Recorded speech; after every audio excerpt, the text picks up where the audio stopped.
What's up, party people? We're back again with another video on how to play the blues today. My name's Adam Meckler. I'm in my office at Michigan Technological University where I'm the Director of Jazz Studies. Part 3 of Learn to Play the Blues, we're gonna add in some additional chords that we didn't cover in the previous couple of videos.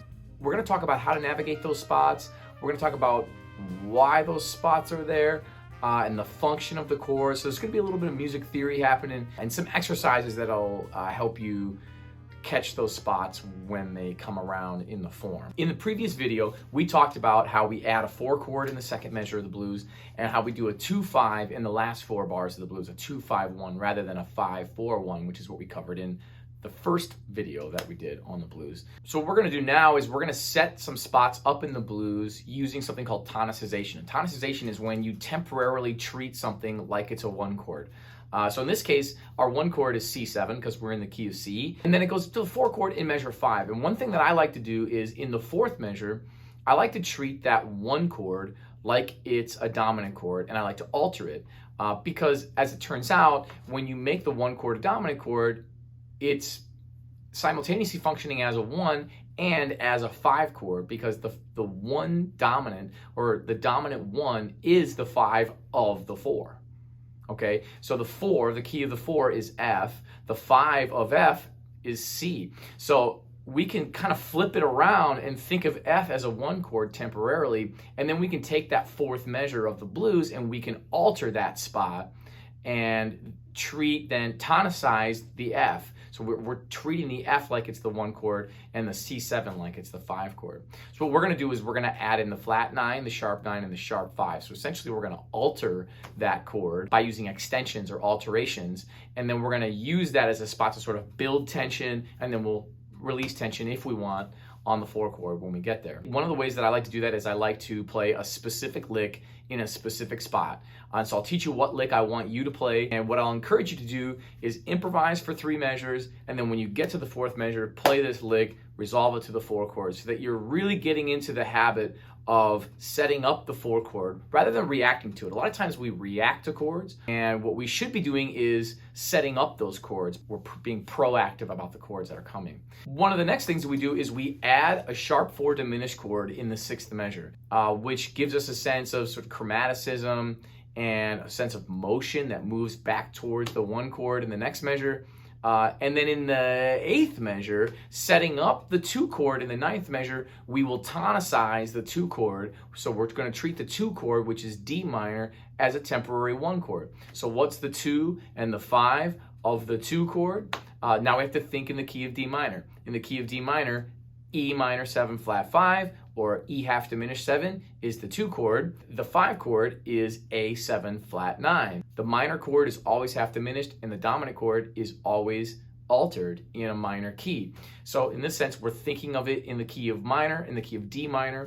So we're going to use E minor 7 flat 5 or E half diminished 7. These are interchangeable. And then A7 flat 9.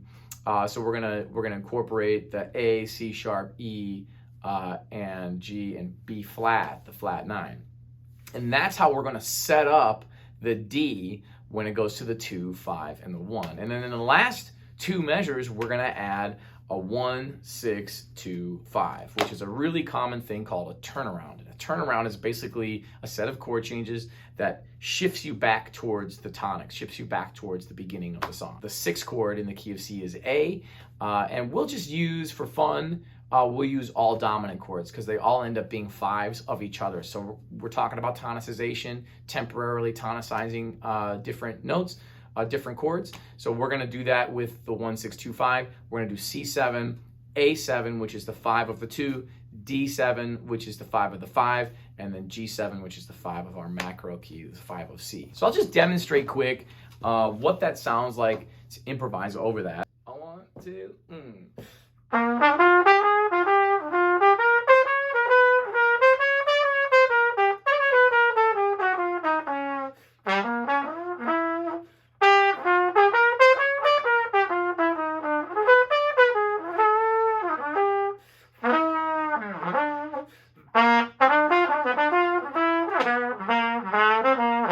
The first thing we're going to do is we're going to try to navigate from the beginning of the tune to measure 5. One of the things that I have my students do is I have my students play one specific lick in the fourth measure that leads into the fifth measure. And that lick is this.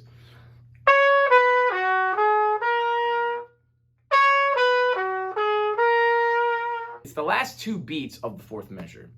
So I want you to improvise for 4 measures. On the last 2 beats of the fourth measure, I want you to play be-da, boo-doo-da, which is sharp 9, flat 9, sharp 5, flat 7, and then it goes up to the 5 of the 4.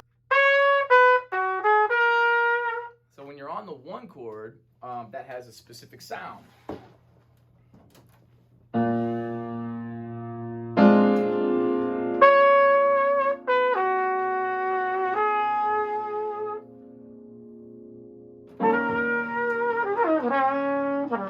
Moving from the 1 to the 4, a really important relationship in the blues, and this is a way to set up that 4 chord, temporarily tonicize it like it's a 1, and set up a whole bunch of alterations in the fourth measure to make it sound like you're really setting up that 4 chord. One thing that you want to start to do down the line is catch those pitches, but not necessarily play exactly the same lick that we play all the time.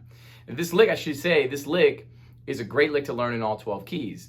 Something that you could easily do. You could write it out, of course, but in my mind, it's always better to try and use brain power to figure these things out, because long term, that's what's going to help you be able to do this in a whole bunch of different variety of contexts. Of course, that takes more time, it takes more dedication, but that's what it takes. That's what it takes to play this music at a high level. Now it's your turn. I want you to try it.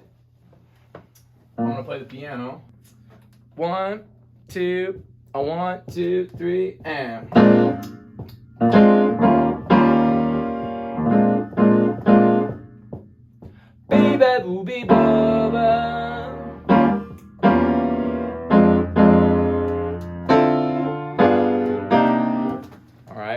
Alright, let's do it again. Let's do the same thing again. I want you to play be-da-boo-boo-ba, be-da-boo-boo-ba when you get to the last 2 beats of the fourth measure. 1, 2, ready, and 1, 2, 3.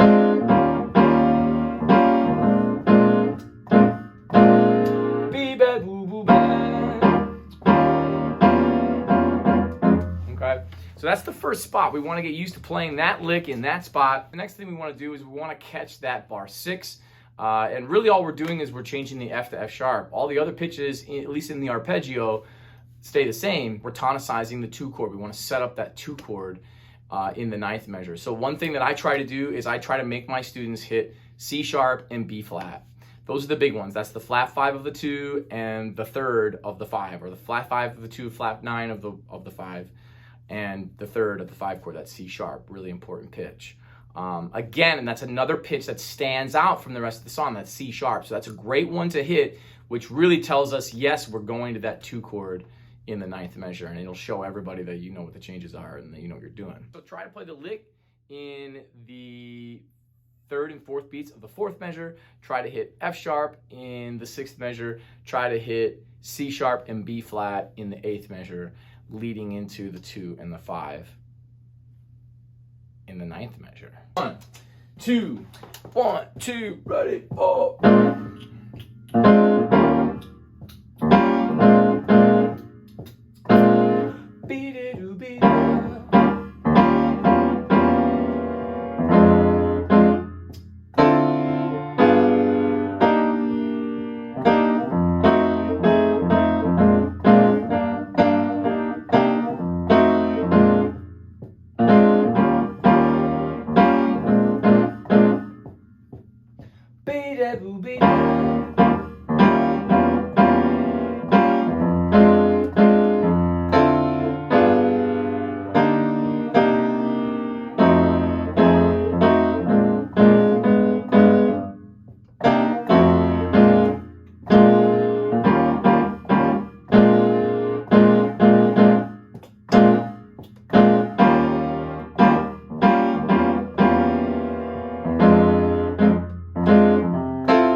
This set of chord changes in the blues is a great foundational set of changes for playing a quote-unquote jazz blues. There can be more added, but for now, let's stick with what we have. Work on altering the 1 chord in the fourth measure, setting up the 4 chord, work on hitting that F sharp in measure 6, and then work on hitting the C sharp and the B flat in measure 8 going into measure 9, tonicizing the 2 chord, okay? And then of course, work on arpeggiating these normal chords first. Work on arpeggiating the sharp 4 diminished chord. Work on arpeggiating the 2-5 leading to the 2. Work on arpeggiating the 2 and the 5.